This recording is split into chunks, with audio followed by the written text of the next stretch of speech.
Good morning and welcome to Explorers Forum for Sunday, January 17th, when Sue Linderman will present the second program in the series entitled Racism in America, the History We Didn't Learn in School. Let's open with a prayer written by Dr. Martin Luther King Jr. Let us pray. We thank you for your church founded upon your word that challenges us to do more than sing and pray, but go out and work as though the very answer to our prayers depended on us and not upon you. Help us to realize that humanity was created to shine like the stars and live on through all eternity. Keep us, we pray, in perfect peace. Help us to walk together, pray together, sing together, and live together until that day when all God's children, black, white, red, brown, and yellow, will rejoice in one common band of humanity in the reign of our Lord and of our God, we pray. Amen. Amen. So Sue, I will turn things over to you.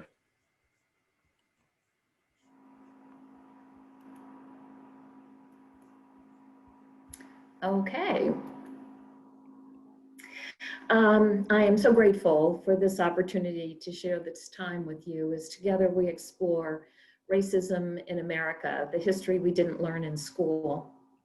Today we focus on part 2 of 6, Slavery by Another Name.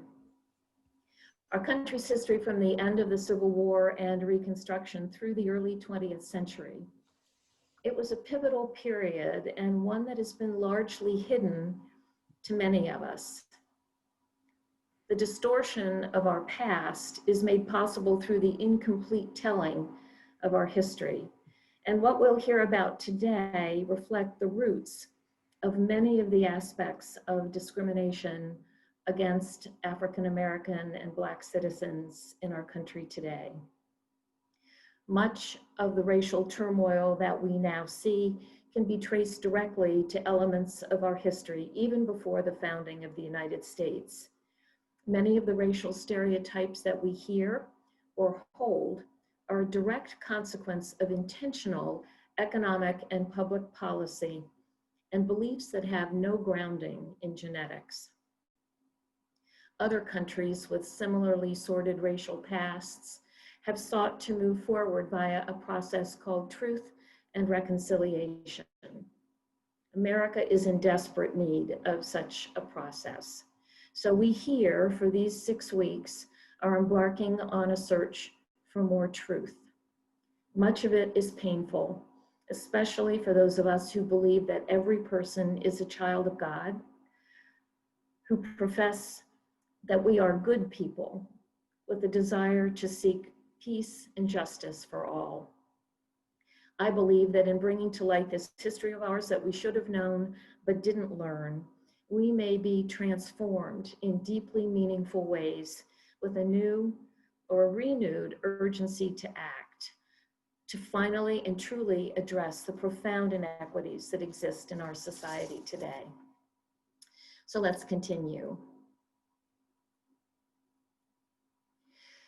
A brief recap from last week. We spoke about the institution of slavery that created and sustained an underclass of people. Its basis in white supremacy required a belief in the fundamental inferiority of the Africans who arrived here and those who became slaves. The system created an economic imperative that was essential to the well-being of the colonies and ultimately the early United States. Finally, the Civil War was fought to maintain that slavery, that dominance. There was a ray of hope for a more perfect union during the brief period of Reconstruction. But with the election of 1876 and the compromise that resulted in the naming of Rutherford B. Hayes as President of the United States, meant that he declared Reconstruction at an end. The federal troops were withdrawn, and shortly thereafter, the Confederate leadership was restored across the southern states. And in reality, the defeat in war intensified the drive to resubjugate those who had been held as slaves. So when we look at the expressions of white supremacy following the end of the Civil War and Reconstruction, we will be learning about horrific violence, the replacement of slave labor with the agricultural economic system of sharecropping, the repressive governmental actions that produced laws called Black Codes, and ultimately the institution of Jim Crow through laws that deeply segregated our country. When we speak about the violence, it's important to remember that the post-Reconstruction violence, actually during Reconstruction, was frequently in the South. Black people living in the North and West also faced racially motivated violence and continuing bigotry. White officials in the North and the West, as in the South, similarly rejected racial equality, codified racial discrimination, and occasionally embraced the same tactics of violent racial control that was seen in the South. An editorial in the Cincinnati Enquirer, published a few days after the end of the war, said, "Slavery is dead. The Negro is not. There is our misfortune."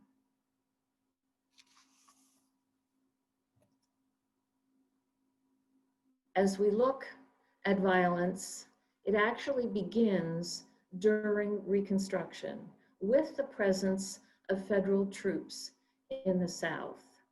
The Equal Justice Initiative has documented lynchings and racial violence during Reconstruction.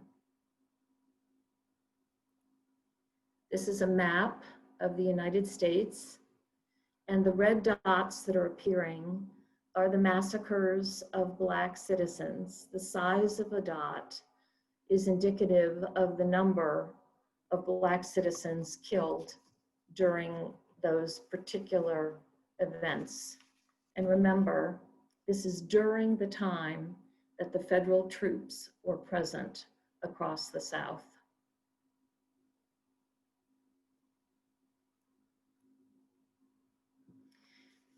For some examples, in Mobile County, Alabama in 1865, white mobs killed an estimated 138 Black people over the course of several months.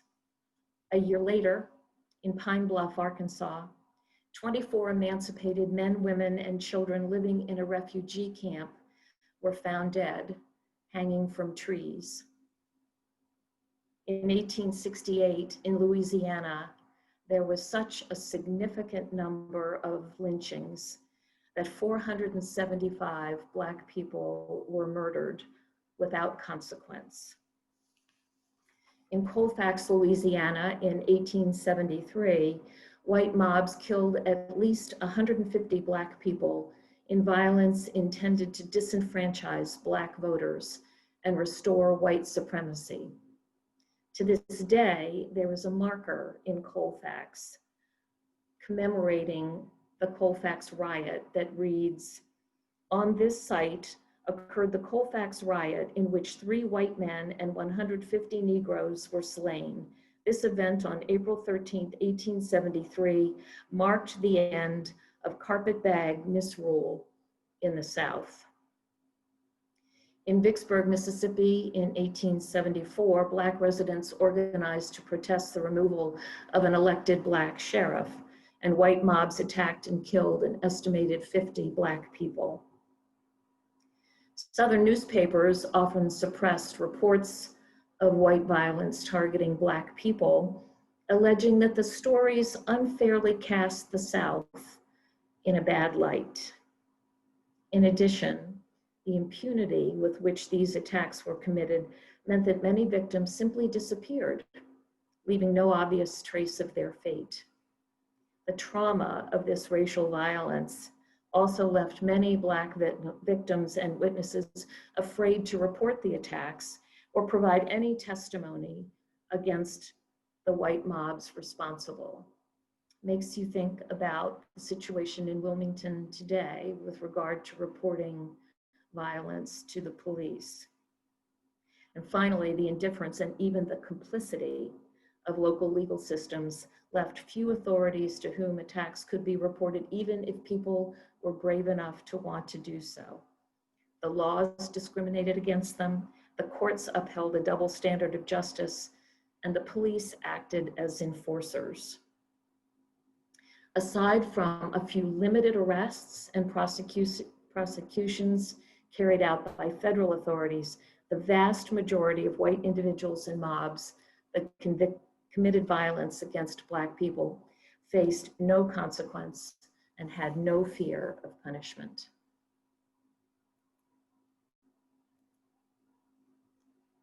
The sharecropping system at Reconstruction's end greatly impeded Black economic and political advancement. Sharecropping is a system where the landlord or planter allows the tenant to use the land in exchange for a share of the crop. But high interest rates and unpredictable harvests, unscrupulous landlords and merchants often kept tenant farmers severely indebted and required the debt to be carried over from one year to the next. It meant that there was very limited opportunity for land acquisition by the former slaves. And that provides the roots for the inability of Black citizens to build wealth. And we will see echoes of this system when we turn to the 20th century and the Federal Housing Administration. So it began the denial of wealth accumulation for Black citizens.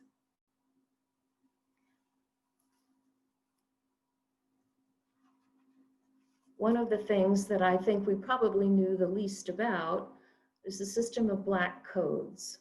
We mentioned last week that there's a loophole in the 13th Amendment. The 13th Amendment reads, neither slavery nor involuntary servitude, except as a punishment for crime, whereof the party shall have been duly convicted, shall exist within the United States or any place subject to their jurisdiction. So given that loophole, state legislatures became adept at passing laws that applied only to Black citizens. Mississippi was the first state to enact these laws, followed very closely by South Carolina and then all of the southern states. Some of these special laws meant that vagrants could be arrested, and you would be considered a vagrant if you were stopped on the street and could not produce proof of your employment. There were cases of men waiting outside the stores for their wives who were shopping, who were asked for proof of employment, could not show it, were arrested, incarcerated, and then convicted. There was a racially separate court system. In addition, Blacks were not allowed to possess firearms, liquor. They could not have an occupation other than farmer or servant without an annual license. And so violation of all of these rules meant that you could be arrested, go to trial, understanding that the former Confederate soldiers made up the majority of the police and the judges in the criminal justice system. And so this began the process of mass incarceration that continues to this day. Now, what were the states going to do with all of these convicts that they now had to support because they had been convicted? Well, never failing to find a capitalist solution to a problem, the states began leasing out these convicts to commercial concerns such as mines, railroads, plantations. In 1883, when the process of convict leasing first began in Alabama, 10% of the state revenue came from leasing these convicts who were paid nothing, but the money was paid to the states. By 1898, when Alabama ended the process, 73% of the state revenue came from the leasing of these convicts. And 25% of them died that year. Because if you think about it, if you had a slave, you had a vested interest in their good health and their ability to work. Because if they died, you would have to go through an extensive and expensive process of replacing them. But if you were leasing a convict and one of them dropped dead, all you had to do was contact the state and say, send me another one. So in addition to depriving families of the proceeds from the work of the husbands and fathers in their families and fraying the social relationships and family relationships that existed, this program of convict leasing intensified the stereotype of the dangerous criminal Black male. As time went on, there began to be more and more attempts to keep Black and white citizens separate. Up through the 1880s, Black and white people moved together quite frequently. But in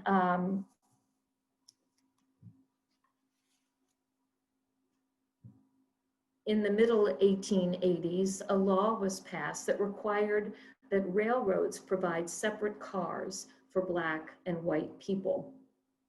So a man named Homer Plessy agreed to be the plaintiff in a case aimed at testing that segregated law. He himself was of mixed race. He described himself as 7/8 Caucasian and 1/8 Negro.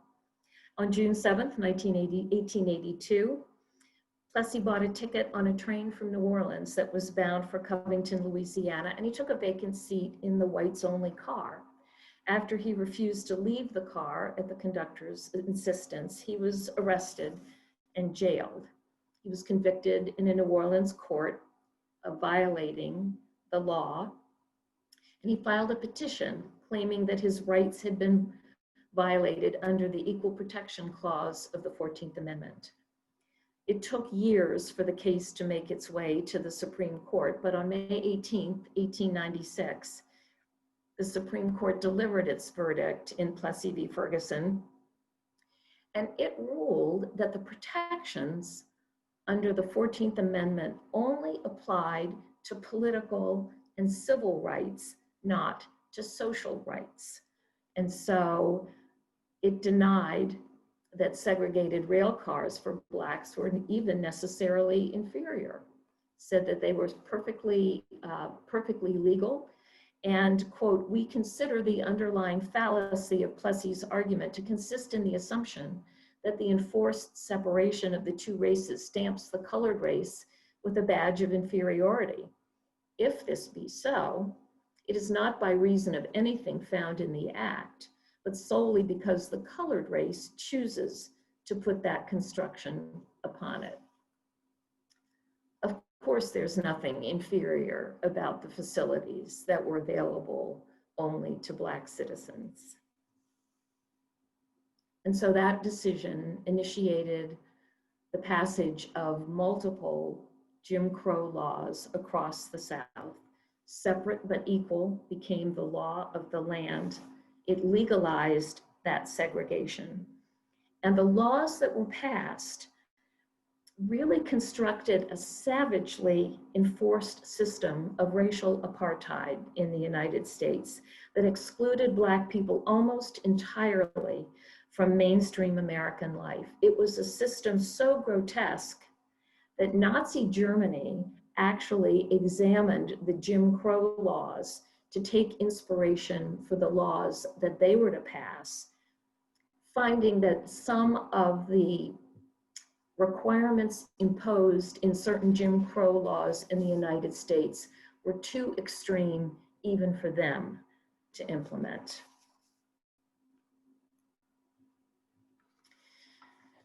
So the Jim Crow phase of American history came into full flower. It actually began in 1890 when Mississippi called a constitutional convention with the aim of ending Black voting once and for all. The new Mississippi Constitution required that in order to register, potential voters had to have been Mississippi residents for 2 years. They had to pay an annual poll tax, which was a particular burden on Black citizens, pass an elaborate literacy test, which involved reading and interpreting a section of the state constitution that would be chosen by a local official. Well, the local official was always white. They would select a simple sentence for white citizens to read, to pass, to register to vote. But there were sections written into the Mississippi Constitution that were so deliberately obscure and incomprehensible. Those were the clauses that Blacks were asked to read and interpret. And remember, during the period of slavery, it was illegal for slaves to learn to read or write, which intensified the issues with this aspect of the law. None of the development of this Mississippi plan was done in the shadows. James K. Vardaman was a Democrat who would go on to become governor of the state and a United States senator, was one of the Constitution's framers. And he said, quote, "There is no use to equivocate or lie about the matter. Mississippi's Constitutional Convention of 1890 was held for no other purpose than to eliminate the nigger from politics. Let the world know it just as it is."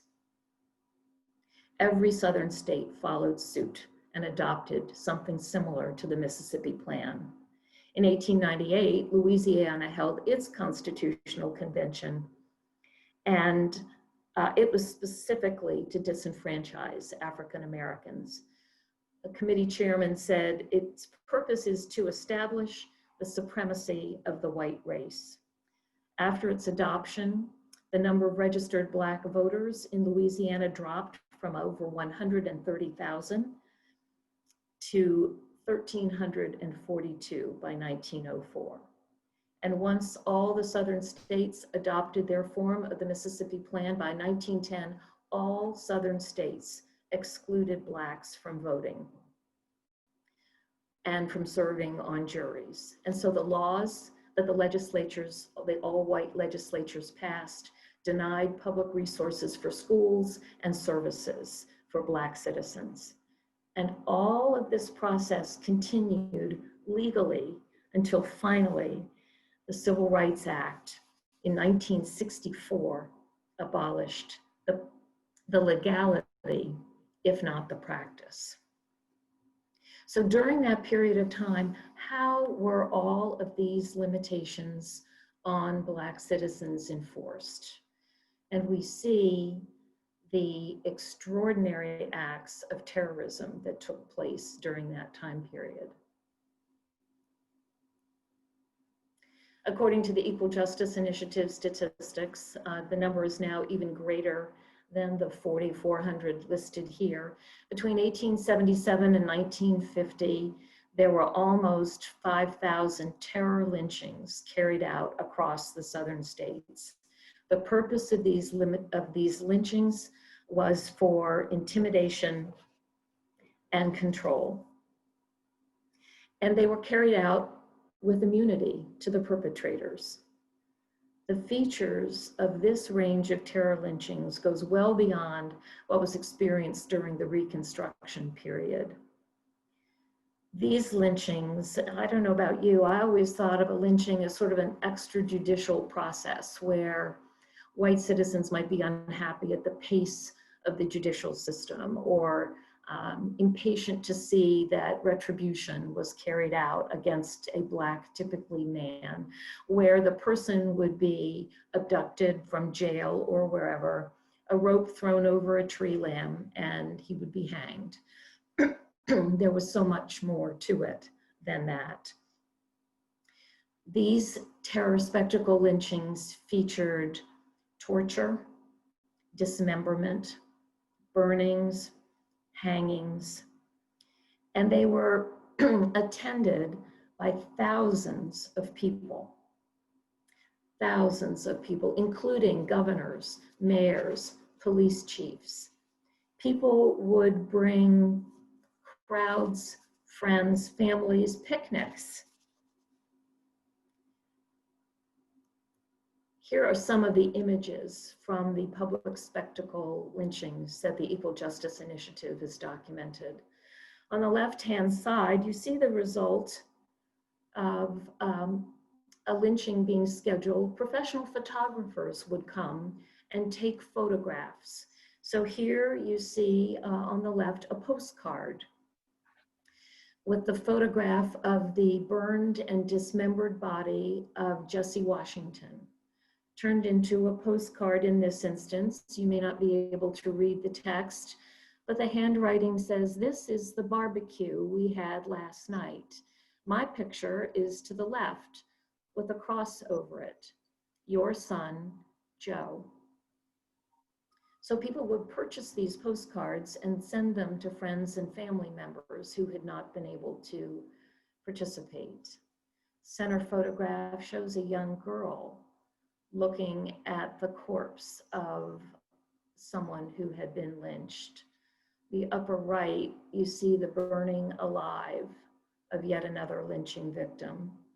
And on the bottom, it's a Saturday night social event where people are gathered under the corpses hanging above them.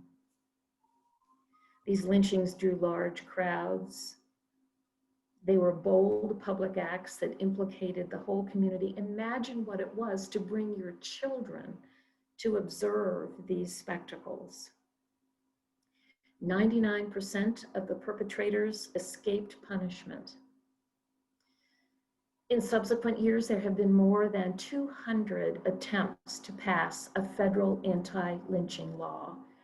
It has never been successful, so there is no law against lynching. You may know that there's no federal law against murder. Murder is a state crime.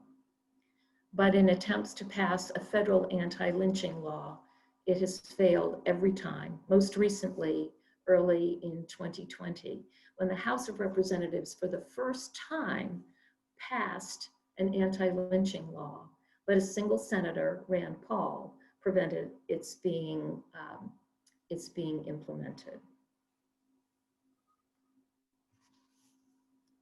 One example, John Hartfield. John lived in Ellisville, Mississippi, a small town of about 1,000 people. He was in love with a white woman and she with him, but of course their relationship was illegal. They wanted to be together, and so the only way they could determine to do it was that John left Ellisville as part of the Great Migration, and he went to East St. Louis, Missouri, where he got a job and was able to save some money so that he could go back and get his the woman he loved to join him.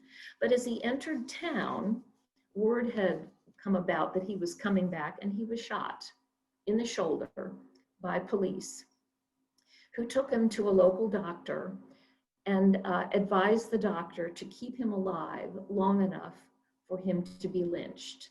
And so the next day's newspaper had the headline, "John Hartfield will be lynched by Ellisville mob at 5 o'clock this afternoon." So this was no crime of unrestrained passion. This was clearly planned. In fact, the subheading reads, "Governor Bilbo said he is powerless to prevent it. Thousands of people are flocking into Ellisville to attend the event. The sheriff and authorities are powerless to prevent it." The headline says 3,000 will burn Negro. In fact, more than 10,000 people showed up in this town of 1,000 to watch. John Hartfield was hung. He was tortured.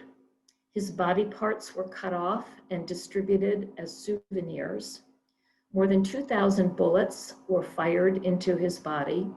One of them severed the rope by which he was hanging, and when his corpse fell to the ground, it was set on fire. Almost 5,000 of these. The consequences, as you can imagine, served their intended purpose. In fact, the legacy of this violence continues today. In those counties where most of these lynchings occurred, to this day, voter registration rates are 30% less than those of the surrounding counties, as the consequences of this violence are embedded in the DNA of the descendants of the people who experienced them. And it amplified the legacy of control and immunity. You know, the Equal Justice Initiative reported that the last lynching, legalized lynching, the last authorized lynching occurred in 1952, but we might question whether indeed that date is accurate.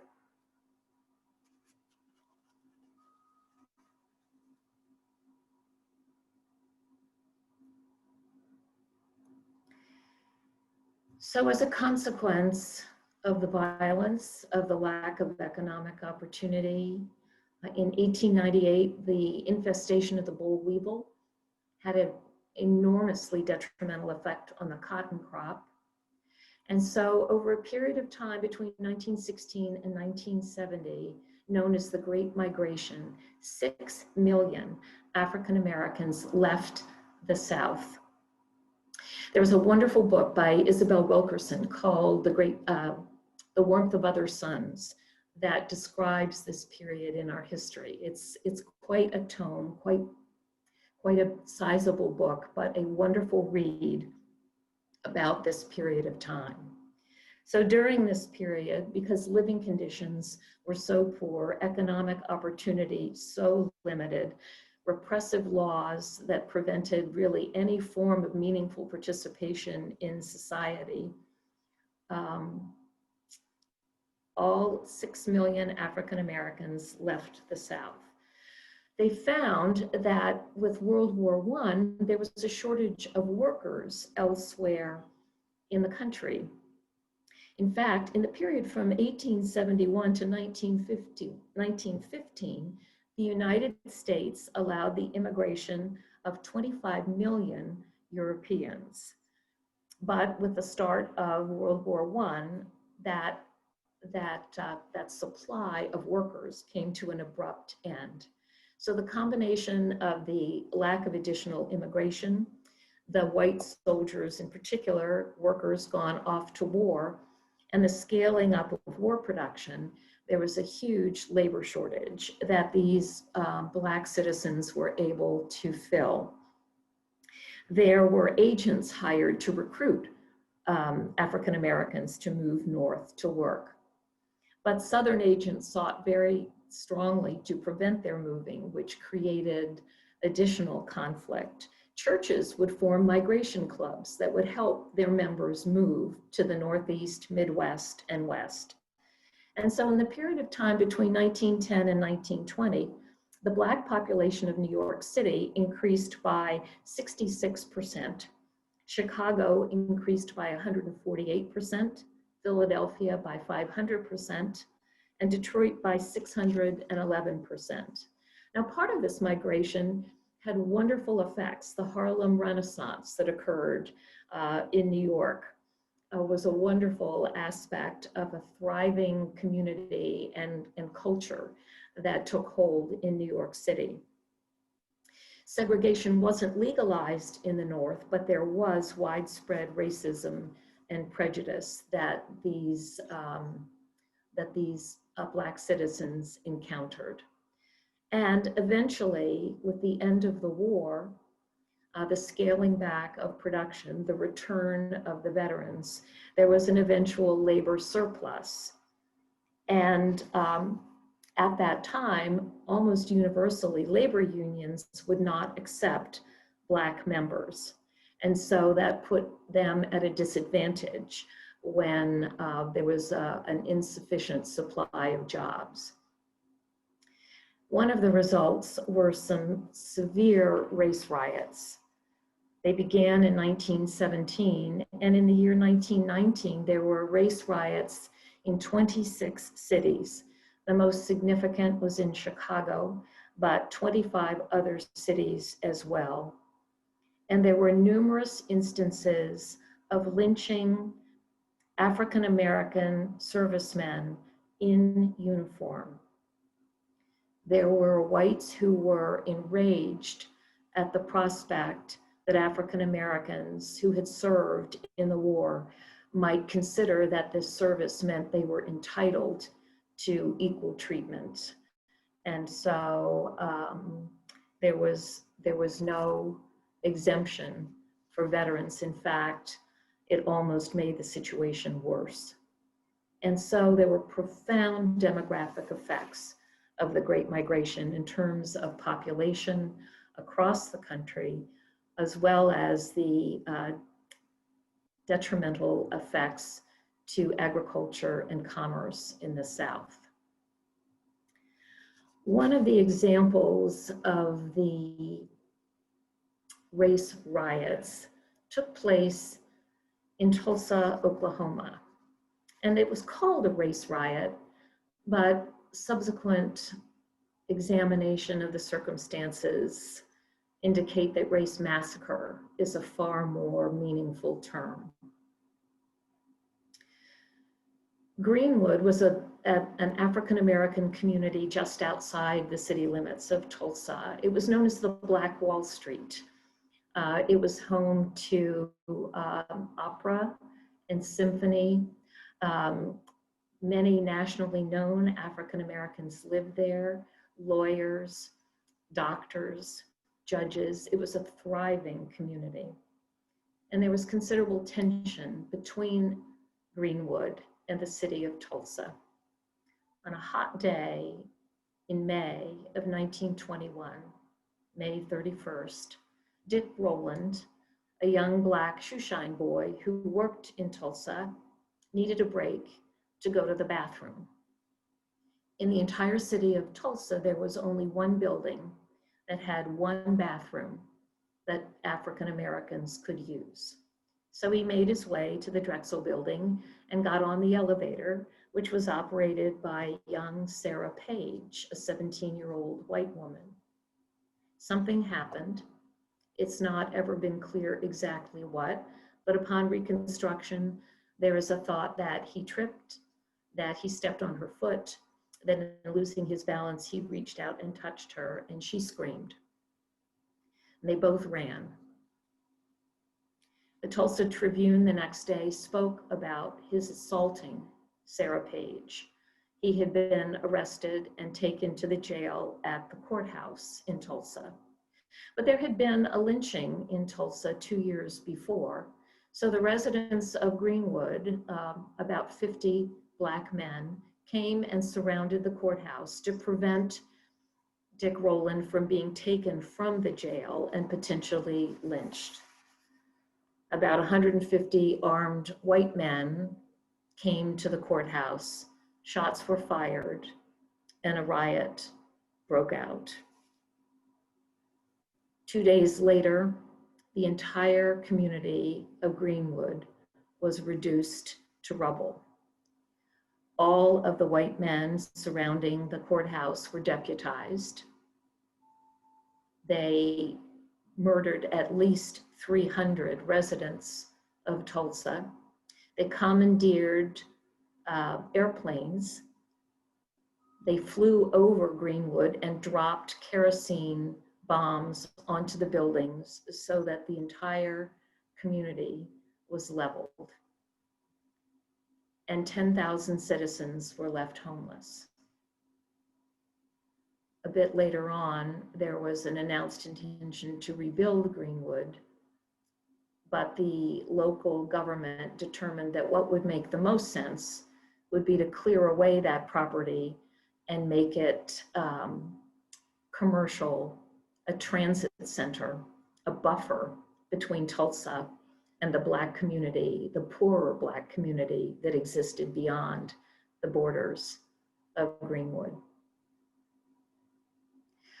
My pastor, Greg Jones, at Westminster, grew up in Tulsa. He did not learn about the massacre until he was in his 50s. The front pages of the papers, the days that this happened, were removed from the archives of the newspaper. There is no mention of it ever having happened. And it's only been in recent years that news of it has come to the fore. At present, the mayor of Tulsa has authorized the digging up of an area they believe might have been a mass grave as a result of the Tulsa massacre. But nothing was known about it, nothing was said about it, nothing was done about it for all these years.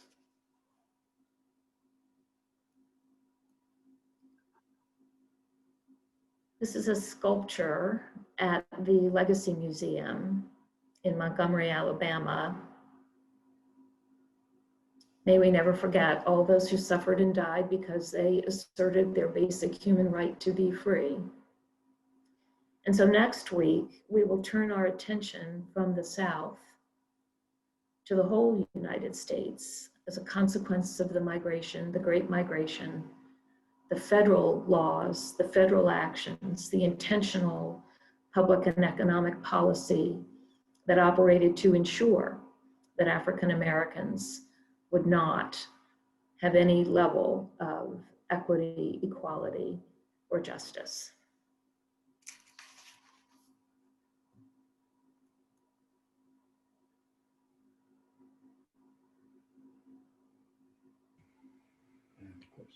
Wow. Thank you, Sue. It's a little overwhelming. Not a little, it's very overwhelming. I'm glad we know, but it's really hard to know. And so I know that my husband sitting next to me has a question, so I'm giving him first dibs, but if anybody else has a question, please raise your hand and I will call on you. So. Thank you, Sue. It's a very specific question. I noticed on your lynching map of the United States that Delaware also had quite a few. Do you know how many lynchings occurred in Delaware?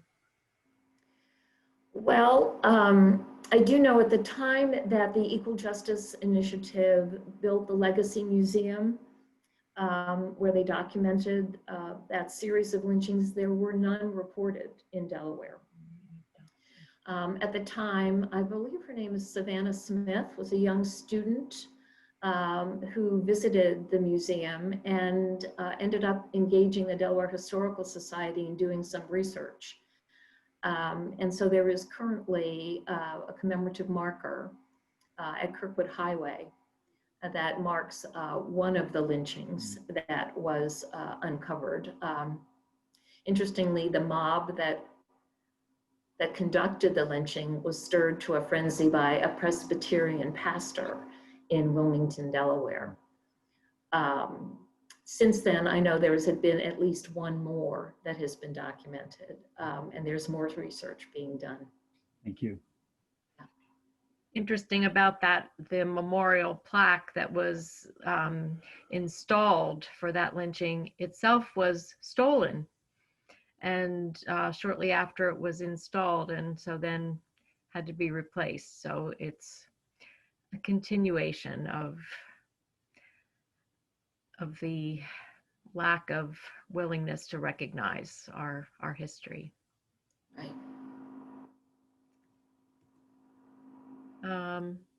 Is there anyone else? We'll talk a little bit later about Emmett Till. Many of you may have heard of Emmett Till. The marker for his death has been damaged, defaced, and destroyed countless times since it was first installed.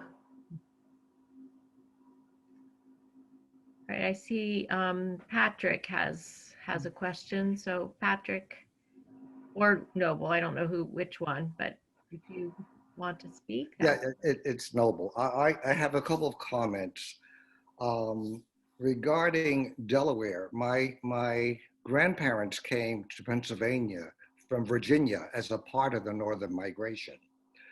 And my grandfather became quite successful as a local businessman, but he would travel every month back to Virginia to take food and money to his mother, elderly mother. And my mother, who was a child, would tell me, always whenever my grandfather got to the Delaware state line, they would just tremble, because the state of Delaware had such an awful reputation in terms of stopping and incarcerating Blacks. And I recall that Delaware had a public whipping post, which was present, I understand, until recently. And I think about all these atrocities as awful as they are. I think that the thing that saddens me, in addition to the crimes themselves, was that so many of these white people were Christians. They considered themselves Christians. And you look at today, when you look at the white evangelicals, you look at the people who were there in Washington, who had crosses and talked about Jesus, and they had ropes to lynch people, and they're still clinging to this notion under the banner of Christianity. The other thing, last thing I'd like to say is that, Sue, I just applaud you for this. It's painful, but it's so necessary. You've talked about truth and reconciliation, and I would hope that you or someone would submit this to President Biden. We need to know about this. We need to teach this in our public schools. And until our students learn this, I think this won't change. Thank you. Okay. Thank you, Noble. Just if you are interested in learning more about that marker about the Delaware lynching that Sue referred to near Kirkwood Highway, there's a link to that in the chat if you want to look at that. Thank you, Rob, for including that for us. I talked about the fact that this period of our history contains the roots of so much of the inequity that exists today. Violence with impunity, which is in fact what got me off the couch, with the murder of so many unarmed Black men by police, by others, with impunity. The inability to acquire property and build wealth, so the wealth gap. Segregation that has led to educational inequality, employment inequality, income inequality. The convict leasing as a root of mass incarceration today, and the voter suppression that has continued without interruption.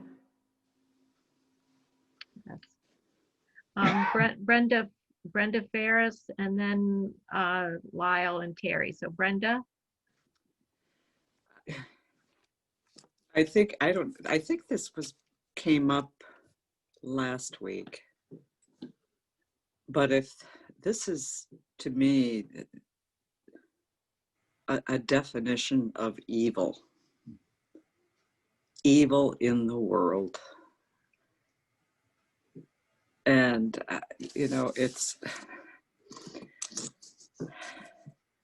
and we all, I don't know, I don't have the words, but the actions and there is evil in history, there is evil in us, there is evil, and how do we get beyond this? You know, I know we've come a long way, but and I don't know that how reparations would make a difference. I have real problems, especially after seeing some of the photos today. That's evil. So if you could give me some help, I would appreciate it. The class I'm teaching at SAM, St. Andrew and Matthew, several of the African Americans in the class repeatedly say, now that you know this, what are you going to do about it? And that's the question. That's What are the we going question. to do with it? As to reparations, you know, I've had a whole discussion class on reparations. People think of reparations as writing a check. And then we get into, well, how do you know who's a descendant of the slave and who's not? I'm like, well, it really doesn't matter. But reparations isn't necessarily that. If the ability to purchase property is an issue, how about zero interest rate loans? If the problem is that Blacks couldn't move out of Center City, how about support to Black-owned businesses? If the problem is segregation in education, how about more resources to education? So reparations can serve a multitude, can take on a multitude of concepts to right the wrongs, as opposed to slapping a Band-Aid onto something that wouldn't make any difference, if that helps.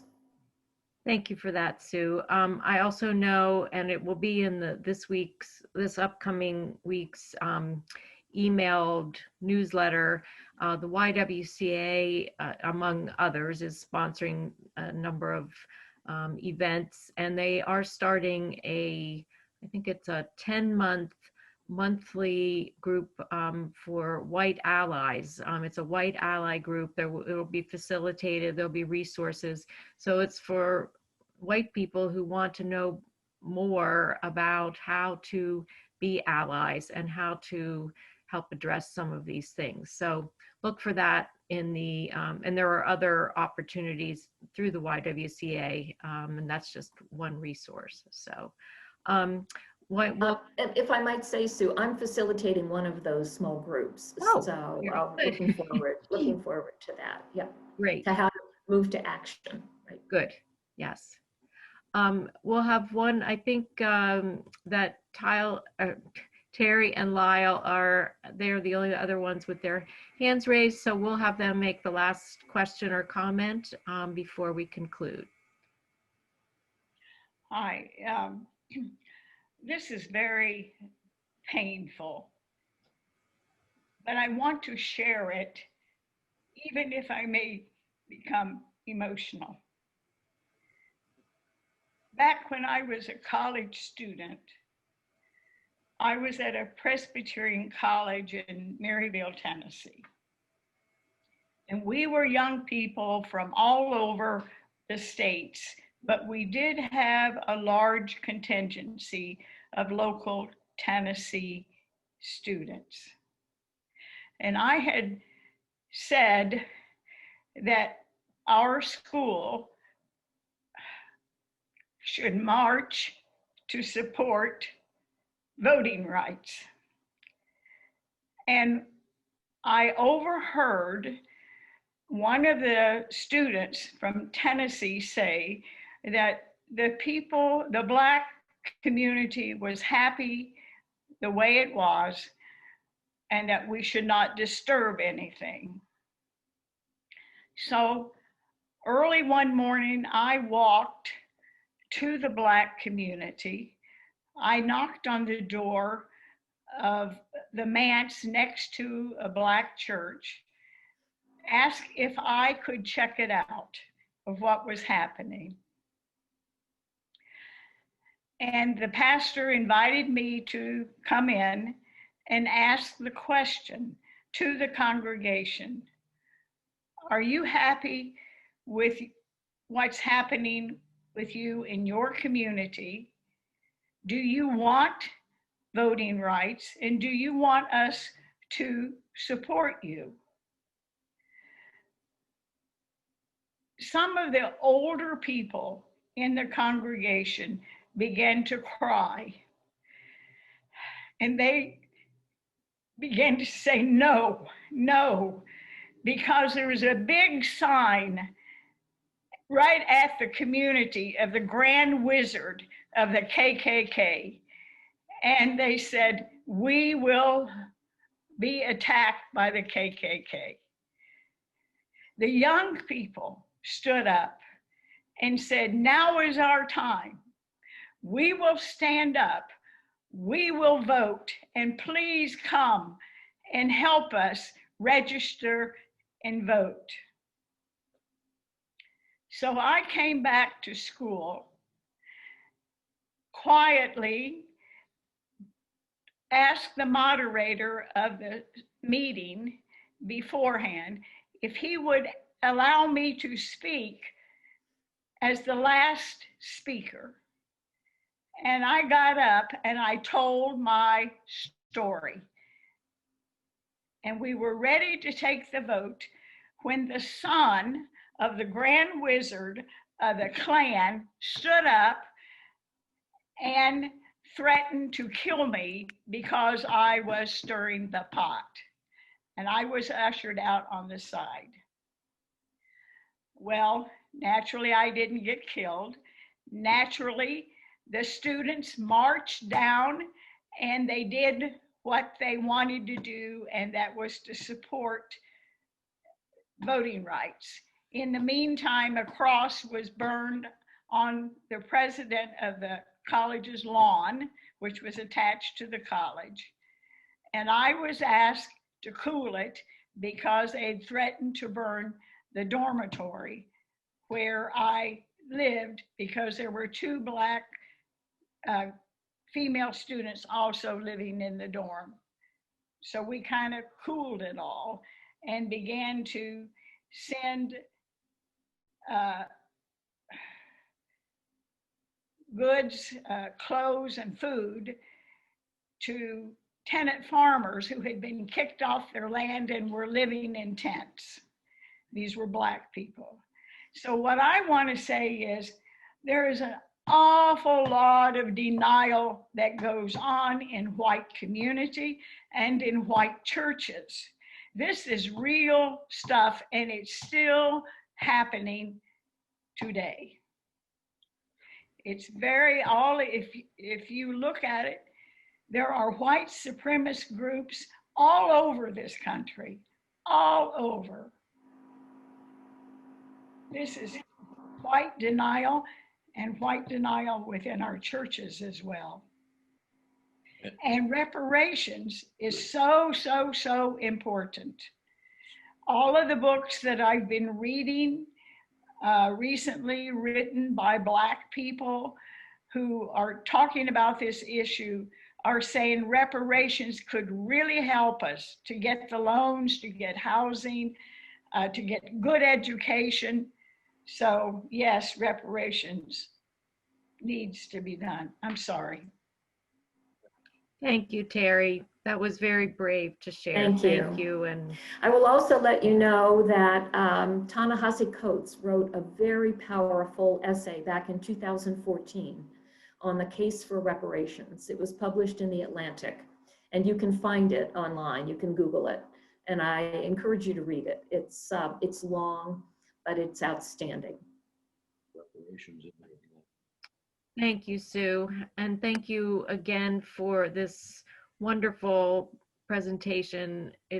As we've all said, it's very hard to hear, but it is so necessary. And we thank you for sharing it with us, and look forward to joining together again next week when we'll hear part 3.